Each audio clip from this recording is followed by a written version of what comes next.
अमलायतलोचन लोकपते विजयी भव वेङ्कटशैलपते सचतुर्मुख षण्मुख पञ्चमुख प्रमुखाखिल दैवतमौलिमने शरणागत वत्सल सारनिधे परिपालय मां वृषशैलपते अतिवेलतया तव दुर्विषहैयनुवेल कृदैरपराध सदैः हरितं त्वरितं वृषशैलपते परया कृपया परिपाहि हरे अधिवेङ्कटशैलमुदारमते जनताभिमतादिकदानरतात्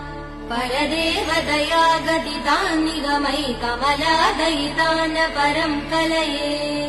कलवेणुरवावसगोपवधू शतकोटिवृतात् स्मरकोटिसमात् प्रतिवल्लविकाभिमदात् सुखदात् वसुदेव सुधान्